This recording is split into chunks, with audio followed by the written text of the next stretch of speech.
Hey everyone, and welcome back to another Learning Tech Talks, where I am living at the intersection of business technology and the human experience. And you may have noticed there's a different title and a different guest. I know, look at that face. That is not the face that was on the teaser for what was coming up today. But you know what? In the spirit of going live, I am living on the edge of agility. So when things were like, well, it's looking like things are going to take a pivot, JD has always been so kind in the past to say, if you ever need someone, I don't know, JD, though, you've ever said it as well as Matthew Daniel, who one time when I asked, does anybody want to go live last minute? Matthew was like, I'll be your Huckleberry. That one's still in the history of Learning Tech Talks, was the best response I ever got to, hey, I have a last minute shift. Does anybody want to join me on the show? No quips from you today. I'm not cool enough to quote Tombstone. Like there's no situation where, yeah, you're a daisy if you do. That's what I'll say. But I was going to start with, there's nothing I could say that would top what Matthew Daniel says. And then you quote Val Kilmer on me. And I'm just like, no, I couldn't get there. That's still best one. But I am so appreciative of you joining me on this. And we're actually going to stick to a similar topic to what I was going to talk about today, which is actually why it worked out that JD was available, because AI is all the rage. It's everywhere. Everyone's talking. I know, it's like, I feel it. I feel it in the air, JD. It's in my spin drift that I'm drinking right now. But what it's not always, when we're talking about it, it's not always talked about in terms of, well, yeah, but how is it affecting our frontline workers, which is such a huge percentage of the workforce. So I'm looking forward to having that conversation. For those who may not know you, I don't know anybody in our industry who doesn't know you, but my audience has grown as I've kind of spread outside just the L&D tech space. So for those who may be going, man, this JD guy you're talking to, you talk as though you go way back, which we do, but who is JD? How do you answer that question? Well, Chris, it's a really complicated question that I don't really know how I can summarize my contributions to That's the a very subtle plot in a way that people may benefit. But no, so by day, I'm the CLO of Axonify, learning technology company that focuses on enabling frontline workers. There it is. I also wrote a book. So if you're curious about the book, jdwroteabook.com. I think it's the best book website in the learning and development space. It's in my top drawer. Did I surprise you with that? Were you expecting me to pull that out of my top drawer? No, not at all. Although that was not scripted. It is a step behind John Hinchliffe, who has racks of books behind him when he's on camera. Okay. And so I sent him a copy in England just because if anything, this book stands out on a shelf. It certainly does. It makes me want to put back on my like Asics tracksuit from when I was in my early teen days. No, it's actually really timely in terms of the cover of the book, because now I'm just saying it's a Barbie tie-in. Like, just totally planned. You know what they say though? Things come full circle. If you're just way into pink, this is the pinkest book spine that is you could possibly acquire. The Barbie novelization isn't as pink as this book. So that is so funny. Long story short, I refer to my careers as kind of living a frontline focused career. So I started off managing movie theaters and theme parks. I live in Orlando, Florida. So that obviously means I used to work for the Walt Disney Company. I transitioned to learning and development during my time at Disney. Spent some time in the higher education space with Kaplan before I went to the technology side of the world 7.5 or so years ago at this point with Axonify. So I've been an operational practitioner, learning and development practitioner. Now I'm a technology practitioner. But the common thread of my entire career is I've always been that's it. In support of frontline workers. Well, and I think that's, I appreciate the call out to that, because I think sometimes you look at people's CVs if you're on the other side of the pond, or resumes if you're over here, and it can look like, well, that's a very diverse background that you have, and it's like it is, yet there's that common thread of frontline. And I always appreciate the light you continue shining on that, because too often when we talk about work, or when the conversation goes to work, it's talking about a small segment of the population and vastly overlooking the much more sizable population who's actually carrying a lot of that work. It's only 80% of the global workforce. Yeah, it's only only 8 in 10 of people is who we're talking about here. So, okay. So with this one, because I am curious how you're responding to some of the hype and some of the things around artificial intelligence right now. Because for me, it was interesting watching what happened this year as the world just blew up and people started talking about artificial intelligence as though it was the newest and most novel thing that has ever hit the market, which it is not. But there have been some highly disruptive changes. And I think a lot of things have gone mainstream that, have changed things. But what's it been like from your vantage point, especially with that frontline lens?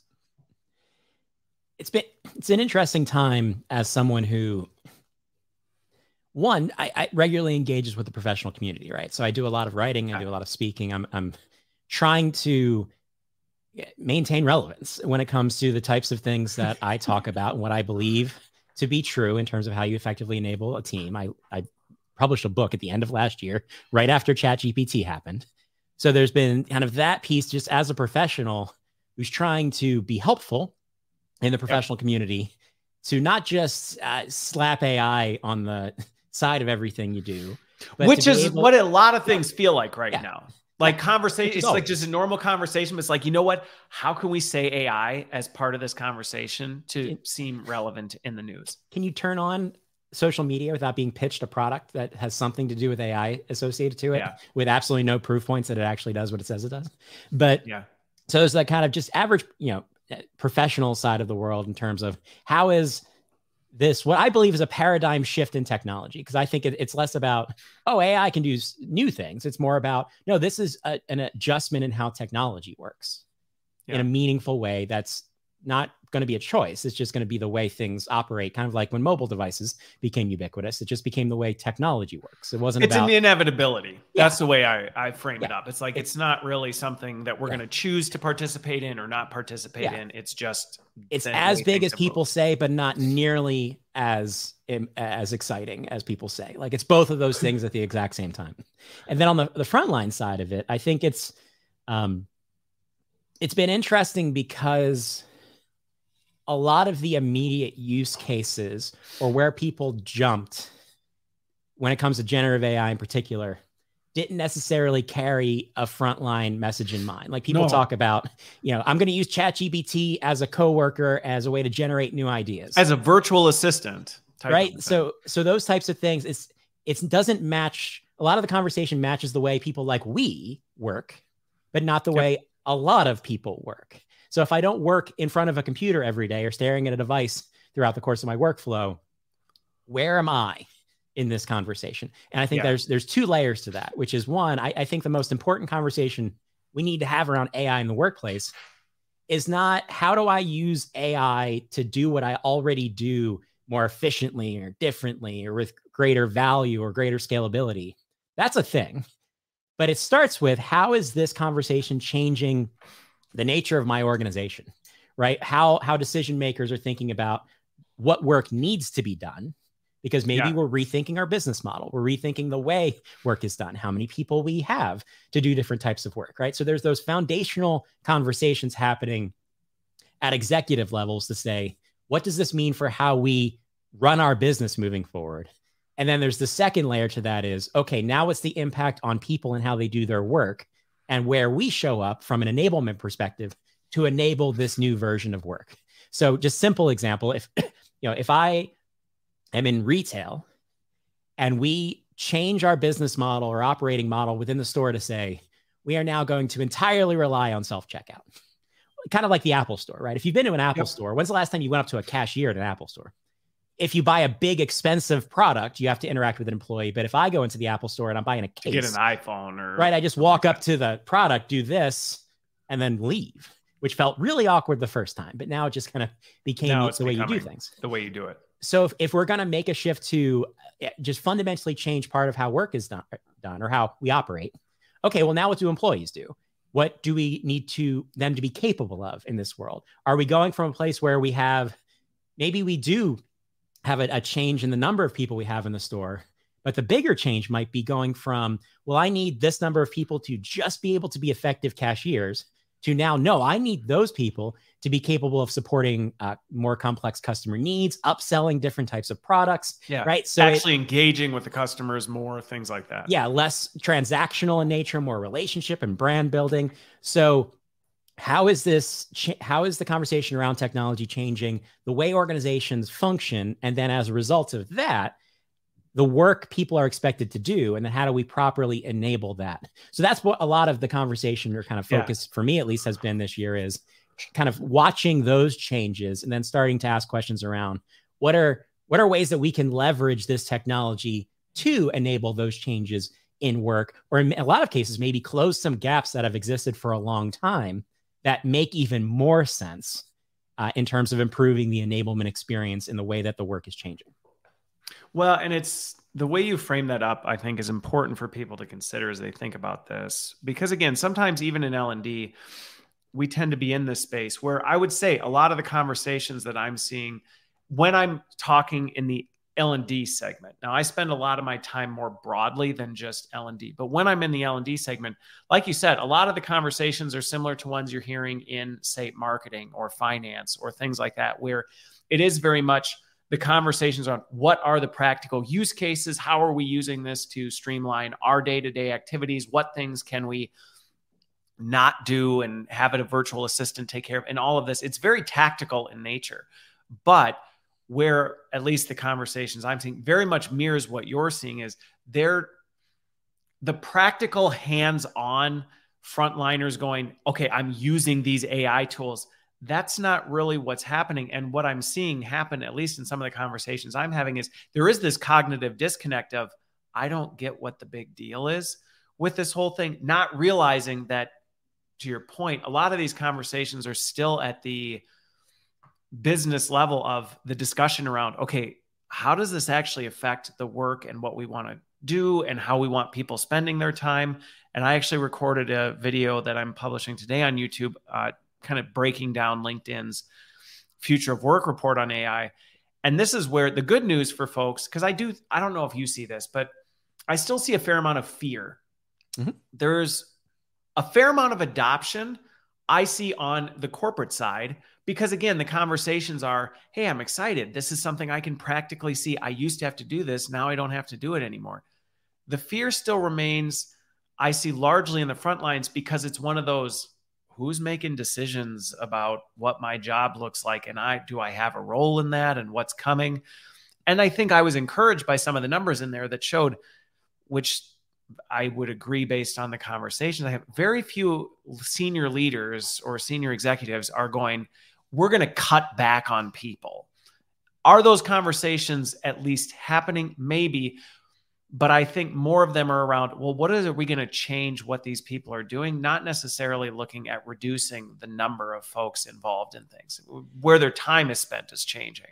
Yeah, I mean, the big question is, how often do you involve your frontline workforce in technology decisions that directly impact them?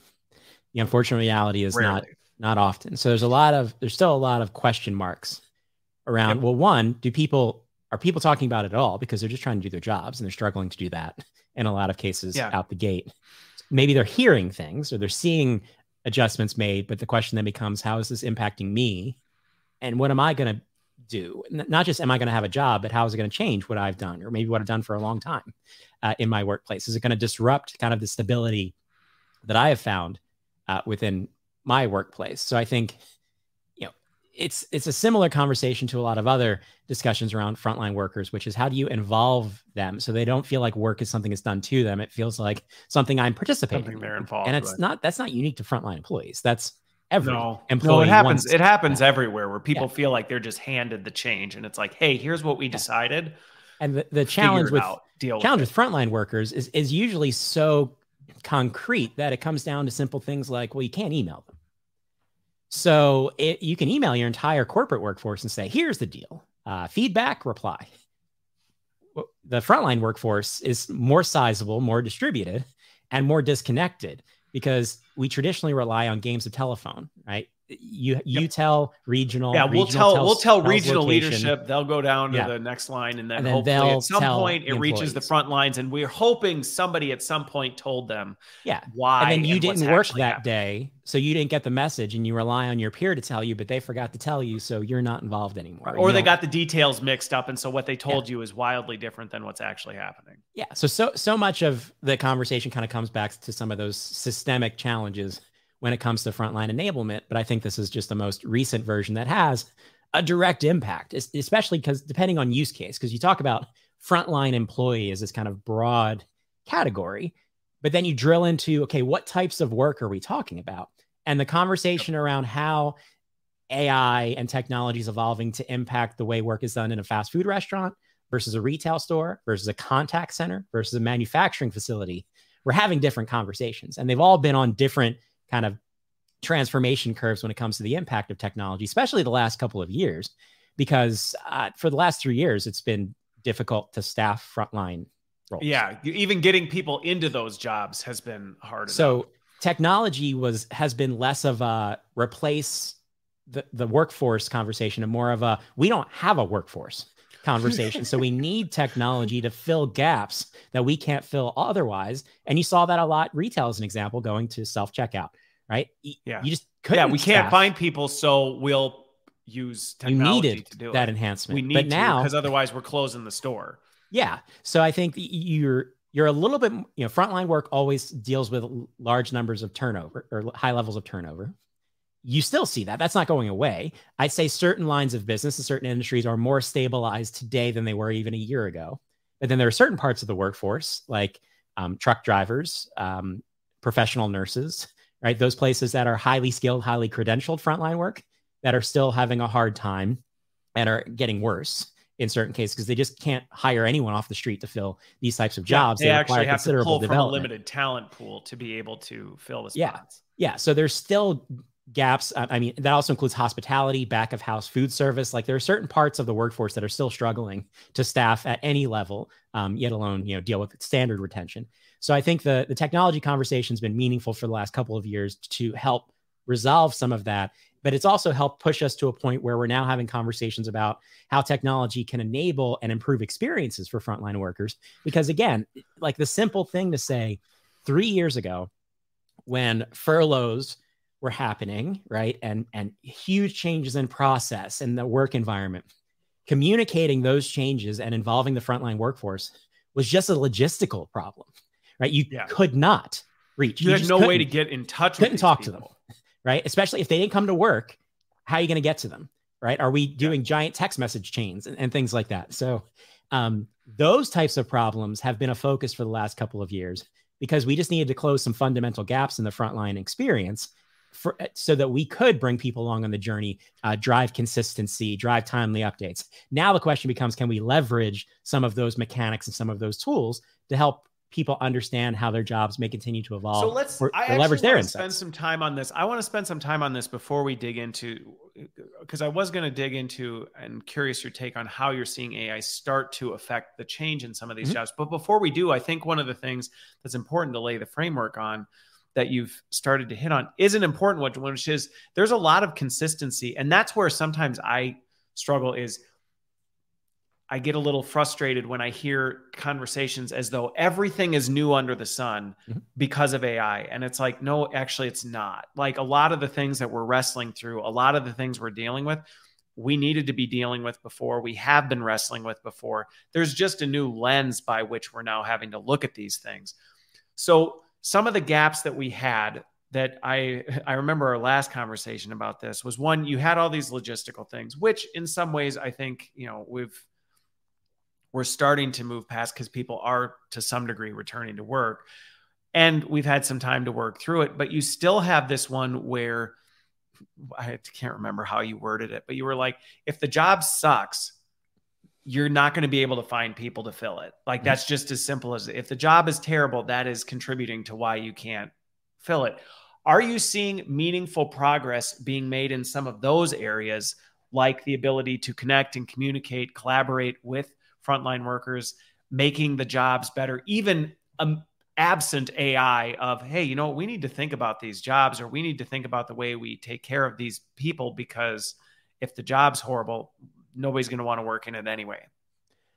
I would definitely say there's a greater recognition of that factor, because I think there's a lot less being taken for granted in terms of course, there will be people who want to fill these jobs. And of course, we'll be able to hire them when we need to bump up our seasonal So workforce. that's good. So that mindset, that shift, because that was a very prevalent, and I still occasionally see it, but I was curious if you're seeing some of that erode a bit, where people are going, no, we actually have to care. This is a huge part of our population, and we need to make the job meaningful. Yeah. Recognition, yes. It's going to take time, right? It's not a change that happens overnight.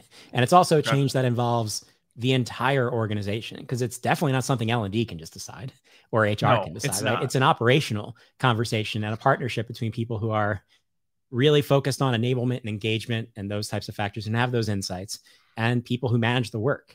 And the one factor that comes back over and over and over again, and I can attest to this, having been a frontline employee, having worked with and managed frontline teams, and then being on the enablement side of the world, we're having more and more conversations about managers, because so much of this and so much of the work experience is shaped around that manager, because they are the workplace for a lot of employees, right? They don't see people don't see the corporate team. They see the store manager or the team manager. Yeah. They see those people, schedule them, prioritize them, assign them, pay them, right? This is the person who kind of represents the organization. Yeah, they control, and in many regards, control the overall experience of that employee. And they've been hit for 3 years with just an unrelenting pile of change and priorities and difficulties. And so I think there was already a question mark around kind of the consistent enablement and how we make sure people have good managers, for lack of a better term, right? That was a standing question for a long time. And now it's become a question of, well, even the great managers are burned out. Especially the great managers are burned out, right?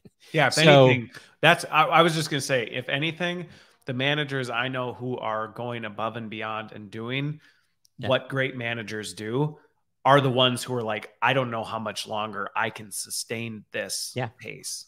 I told a story about a retail manager that we've met who, she became the manager of her store, and becoming the manager of that store changed her life, because she now, had the earning potential to take care of herself and her family. She loves what she does. She loves her team. And she's that manager who brings in food every Friday, right, for the team. Like, she loves everything about what she does. Yeah. But she's been so burdened for the last couple of years, especially, that she's starting to question the love for what she does, not because of what she does, but because of her ability to maintain this type of pace, this number of hours. And is it sustainable? Yeah, that's where it comes back to. So the managers are the linchpin, but they're not going to do it themselves. It's the corporate team who needs to give the managers permission. And by permission, I mean resources, training, priorities, tools, so that they can focus on the right things, because they are like kind of the lifeblood of a frontline operation, regardless of what industry you're in. So that's been kind of a shift in conversation and tone. I think you see when you just watch publications and conversations in our industry, there's been a noticeable jump in conversations, not about leadership development. It's not what I'm talking about. I'm talking about manager enablement and what it means to take care of that part of the workforce, the middle management layer, so they can in turn take care of the frontline workforce who's dealing directly with customers every day. And it's that puzzle that I think we need to figure out if we want to bring anyone else along the journey and transform the way work is done and really take advantage of. And again, that's where I think AI plays a role. Oh, yeah. Because there's interesting new things we can do now when it comes to either streamlining the workflow of a manager, get them out of the mix so that they don't have to be the middle person for everything. We don't have to rely on them for literally everything. Just kind of change their world so that they can focus on the right types of things. So it's one of the use cases around AI I'm most interested in. Yeah, well, and it's so, to summarize what I'm hearing you say is, one, there is this greater recognition that, hey, the way we treat and think about our frontline workers, that mindset is changing. The actual work, obviously, all that stuff has a much longer tail. You can say, okay, I get it. I want to do something. Just like you can wake up one day and go, I want to, get in shape. Yeah. You don't on Wednesday go, hey, check it out. Like I'm there. It's a long process to go through that. So that mirrors some of the things that I'm seeing in conversations with that. But I think the other point you call out, that's, I think, a good one, is the recognition that what leaders or frontline managers, I had this conversation with Ben Brooks the other day, that this whole calling people leaders, but really what we mean is managers, it just is so prevalent that it's like, well, anyway. I could do hours on that terminology. Well, and to the point, we tell everybody, sorry, this is a bit of a sidebar, but we tell everybody in companies, we want you to be leaders. But then when we say the word leaders, we're actually only referring to a very small percentage of the population. Yet we want everyone to behave in that. And it drives me bonkers because I'm like, well, if everybody's a leader, then let's treat everybody like a leader. And then if we're talking about the unique needs of, like you said, enablement for managers, then let's focus on that. Yeah. But that's another area that I'm encouraged that I am seeing less and less of the traditional, hey, we need to do traditional leadership development for managers. It really is more, no, how are we actually going to change the way they spend their time and what they're working on so that they can focus on more of that human interaction, the development, the growth of their teams. I'm reading this book, and on page 95 of this book, there's a chart that compares managers and leaders, because on LinkedIn you always see those charts. Oh yeah, you always see the one. It always gets a bajillion likes because that kind of stuff just always and this one, I think potentially the greatest comparison point ever made in such a chart is in this book, which says managers refuse to believe a hot dog is a sandwich, but a leader is open to reconsidering the nature of hot dogs. That's the thing. It's actually in this book. Plug. I like that.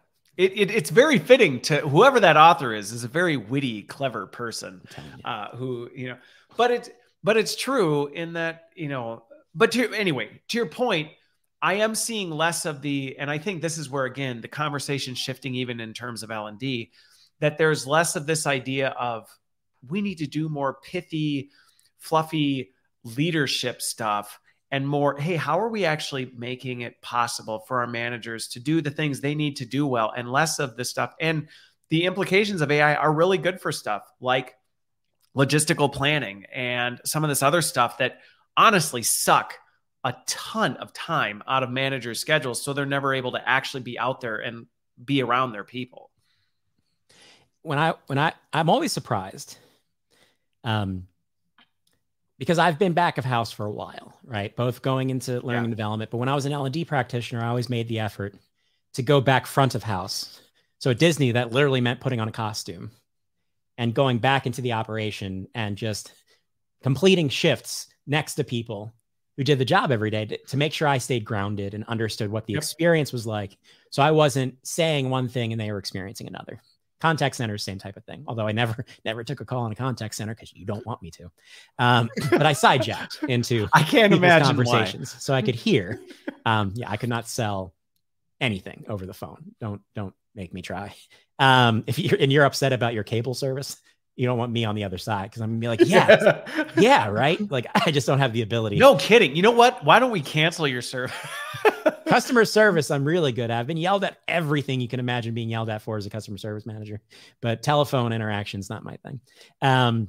So now being back of house as a technology provider, I don't get to do the job every day. I don't have the same kind of outlet, but I plug into conversations. I do everything from I read subreddits of frontline workers who work in different places, and I know it's not reflective of an entire population, but it shows me certain things. And then I have conversations with different organizations we work with. I visit different organizations. And the thing I'm always most surprised about is how similar it feels to my experience, because I just kind of assume that I haven't been a frontline operations manager for over 10 years. And I would think it'd be very different today. And by and large, it's not, because so much of it is grounded in these kind of realities of making informed decisions, building relationships, fostering trust. Like it's such a kind of common human experience in terms of trying to manage a business while simultaneously taking care of a team, it's very similar to what my personal experience was in that regard. And I think it's, so many of the challenges I see relate to where I had to spend my time. Like I spent an inordinate amount of time with digital scheduling tools, tweaking schedules to try to get them where I needed to get them. Yep. Or the process or the workflow around shifting time or approving time. Like these kind of administrative elements of my job. It was the admin that made me work 70 hours a week. I didn't spend 70 hours with the team or the customers. I spent the 45 front facing with customers and with my team members. And then the rest of it else is just the logistical administrivia. Yeah. Okay. Well, and I think that goes back to what I was saying earlier, where in a lot of this, we're acting like everything's changing, and yet so little is changing. I mean, the table stakes of what goes into the work we do really is very similar. And I think I'm seeing some of this stuff in the details of, some of the work I'm doing, but also I'm seeing it in some of the research of like, well, what are the things that are bubbling to the surface right now? Well, are we really surprised that interpersonal skills are more important than they've ever been? Like creative thinking and problem solving. Wow. Creative thinking, problem solving, being able to interact with other people is delegation. Super important. Like, of course it is. But again, it's almost like a novelty in some ways where people are going, hey, did you know? It's like, well, yeah, that hasn't changed. I do think we're paving the way because we're still early.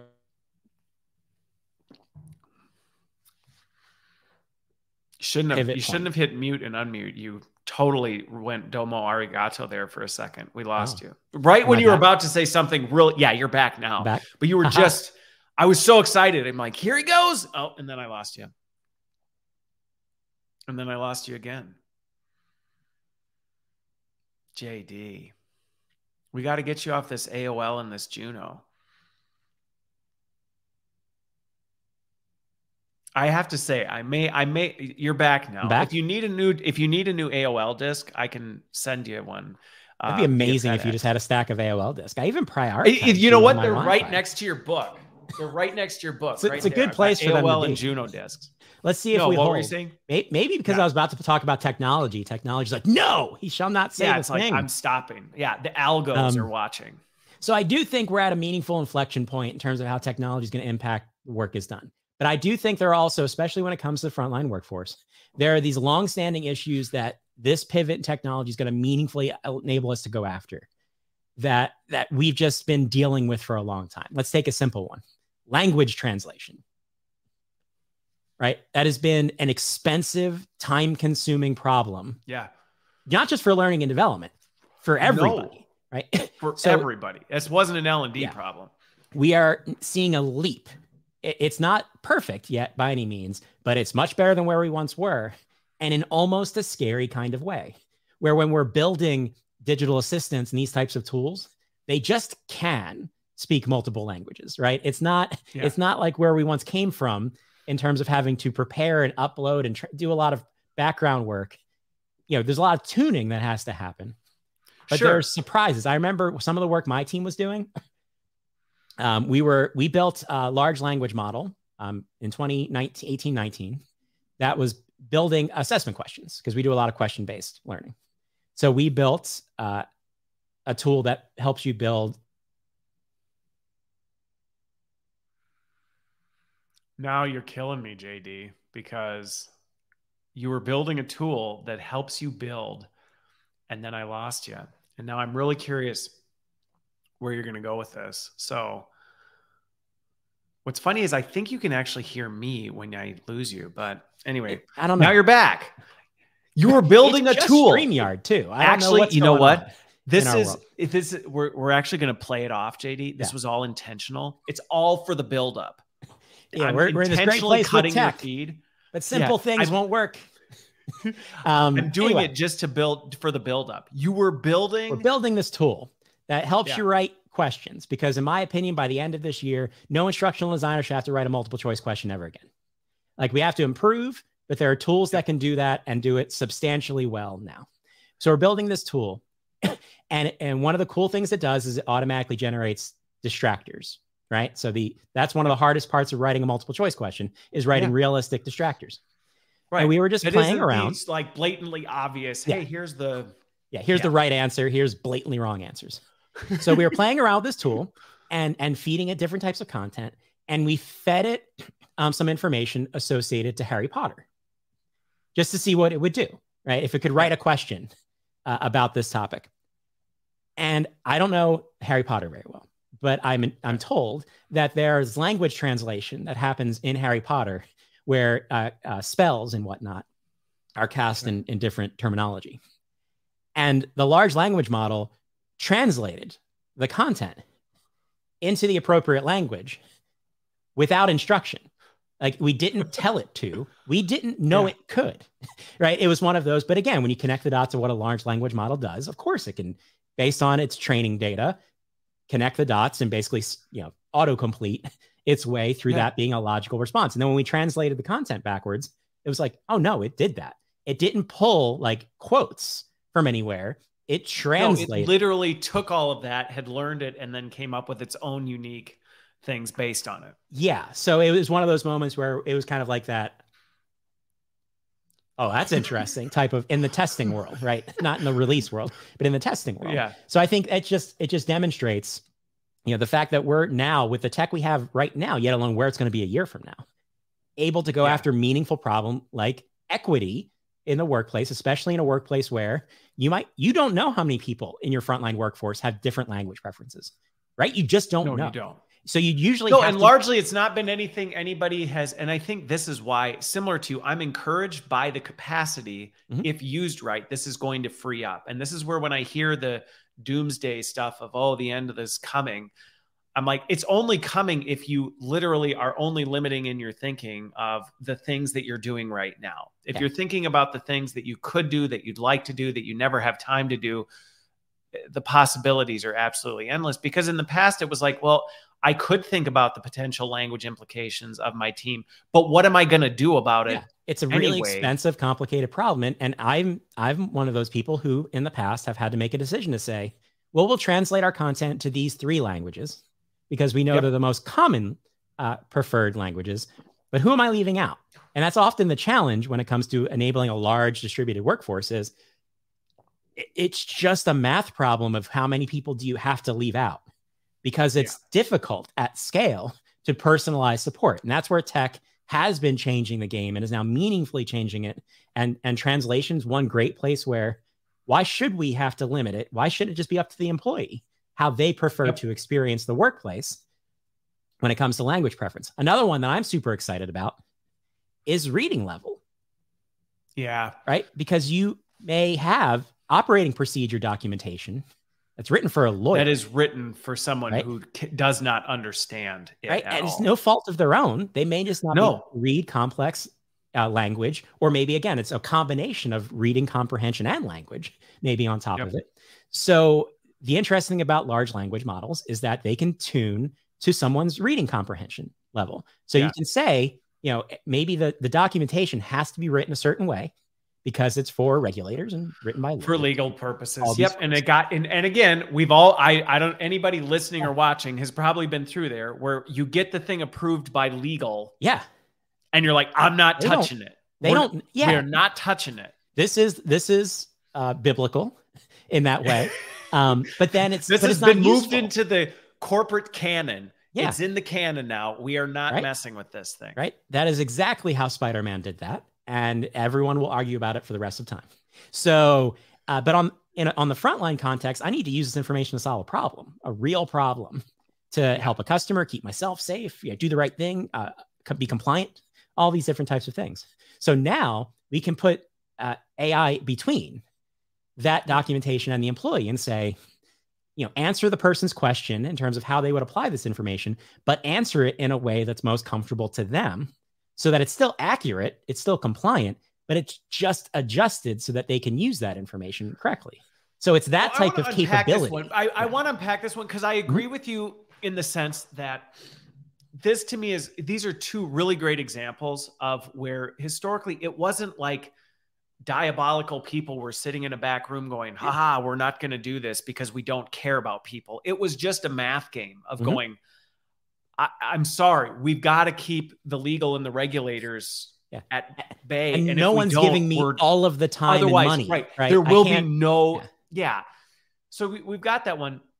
And so, you know, this is giving me nightmares back to my quality control days where, right, you spent the days in these documents going, no human being reads this and understands what is being described whatsoever. You're just literally going, oh my gosh. And then there's the risk, and I see this from the friends of mine in the compliance world who go, yeah, but how do we trust AI to translate that well? Or when it's getting things like, how would you do? And it's a fair question, but my position back is always, right, but it's happening today.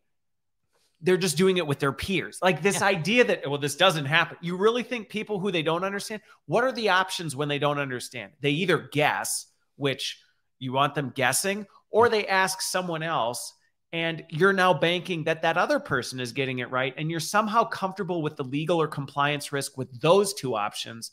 But the idea of a extremely powerful AI algorithm basically digesting this and going, yeah, I get the gist of what this is saying, and I'm going to tune it back to you in a meaningful way. But it's a legitimate risk. And are you seeing organizations have to wrestle through some of the ethical implications or legal implications of that?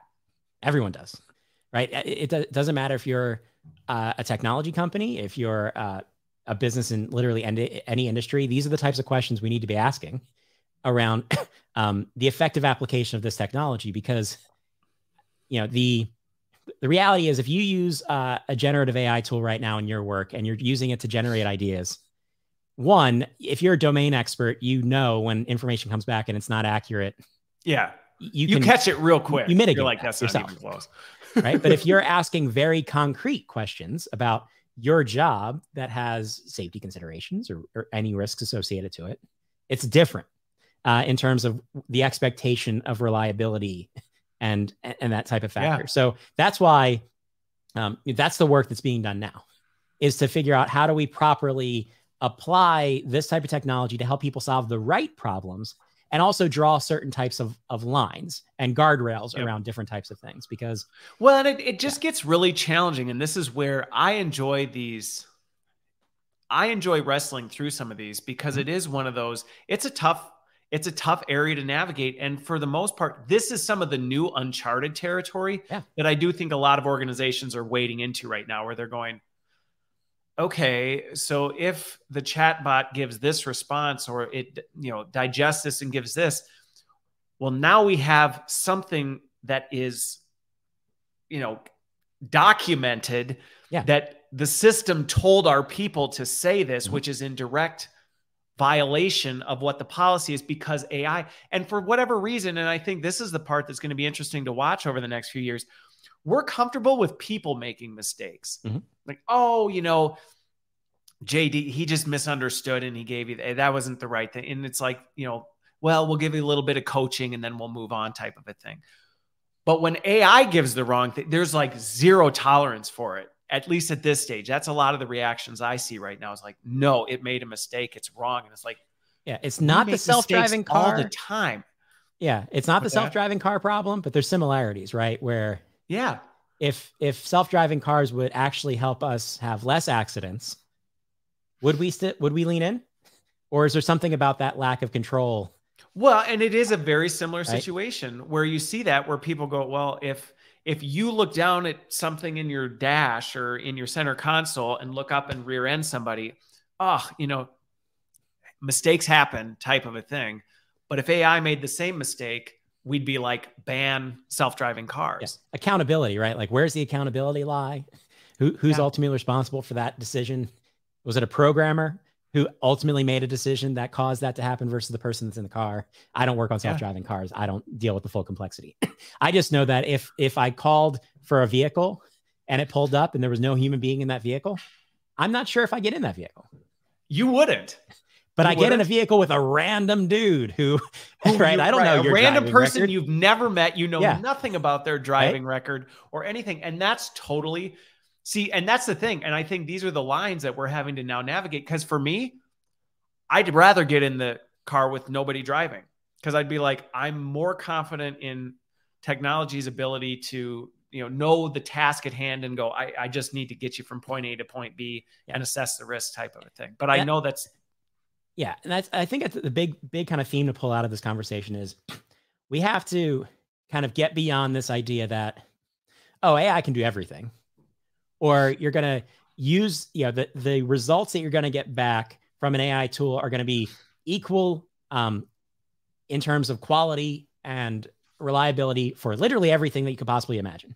It's going to write just as good a poem as it is as a Drake song, as it is a standard operating procedure, right? And I think the key moving forward, and that's why I'm not a huge fan of, I'm not leaning as far into the prompt engineering conversation as a lot of people are, because I think the key to this is creating a world where people don't have to be expert prompt engineers, right? Imagine if you had to be exceptionally good at using Google to use Google to find anything that you need.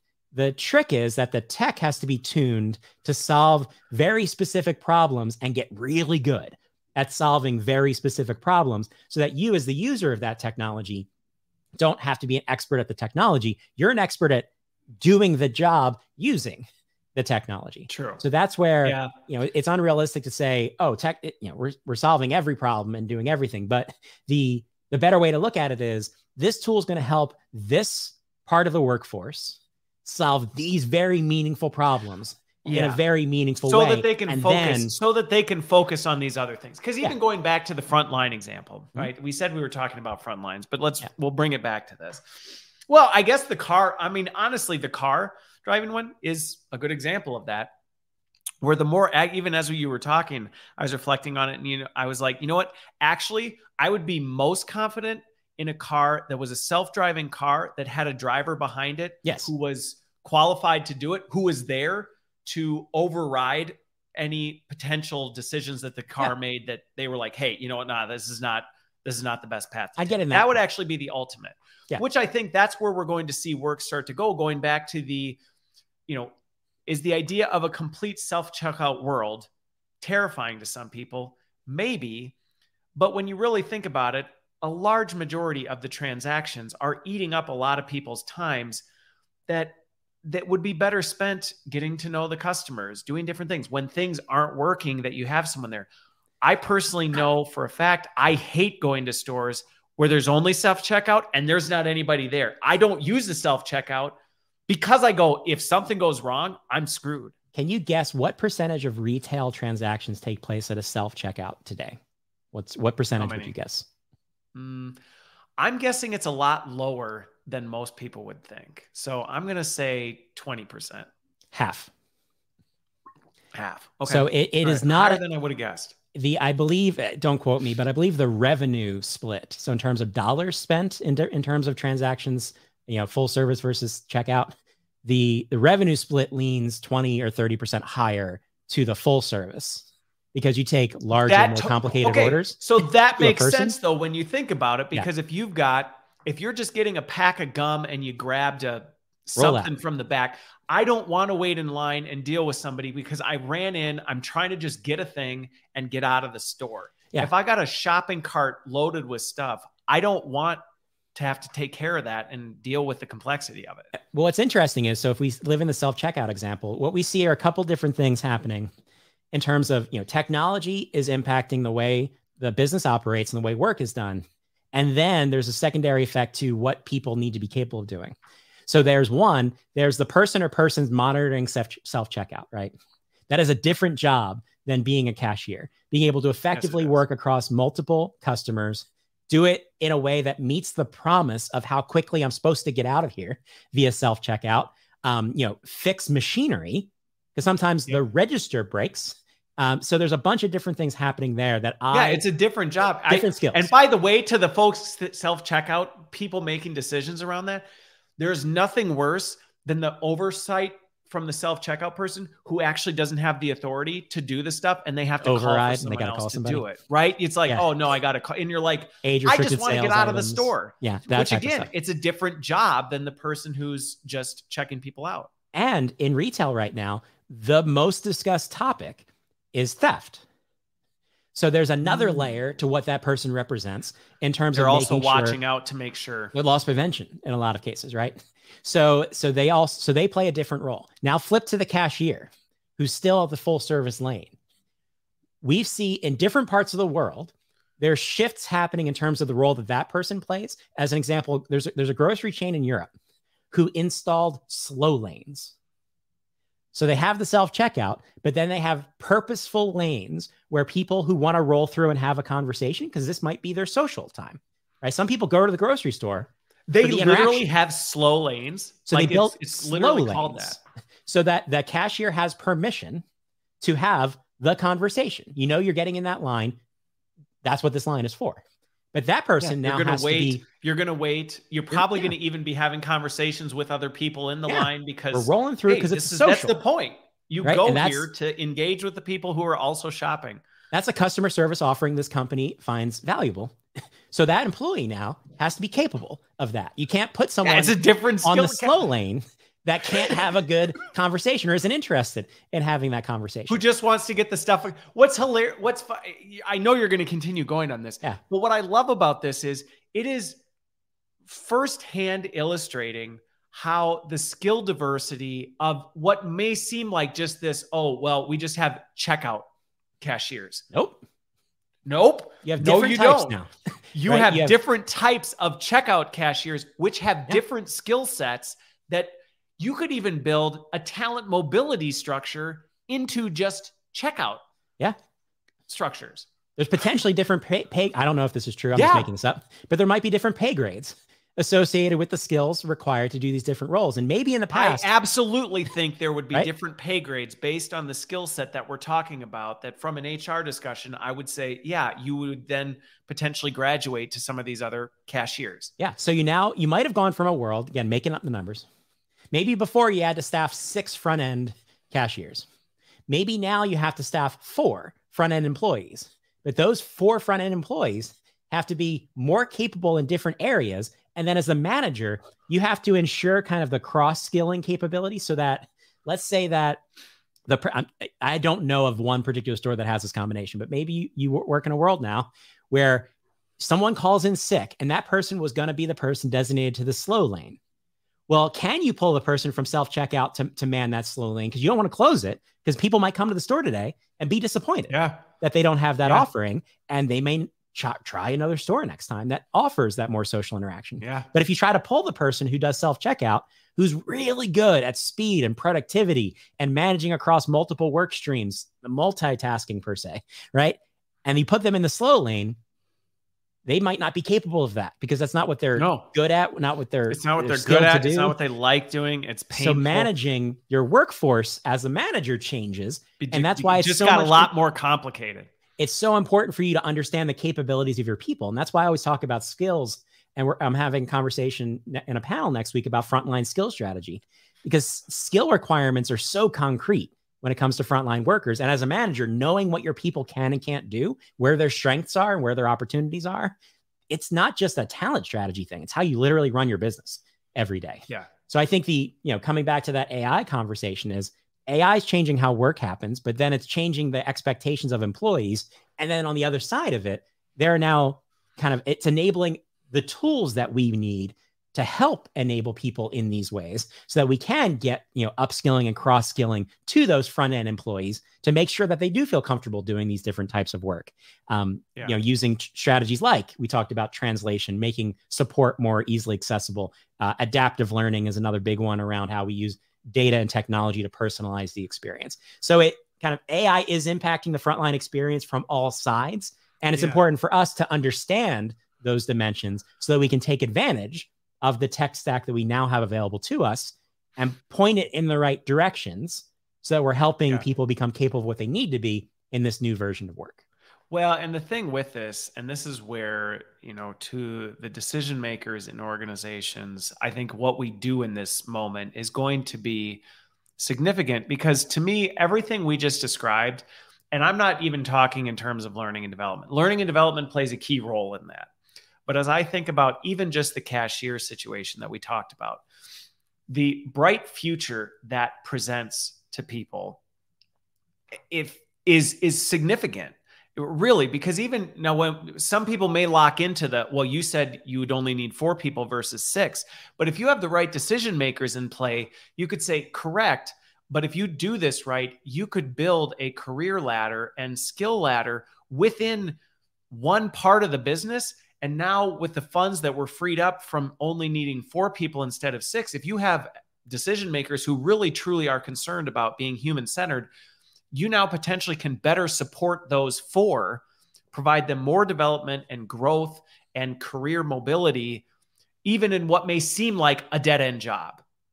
And that to me is extremely exciting for organizations. And even going back to, how do you make work suck less for some of these jobs? Well, that sounds like a bright, engaging future ahead to say, hey, you know what? You might come in and start as the manned checkout person, the person who just boop, boop, just move people through as quickly as possible.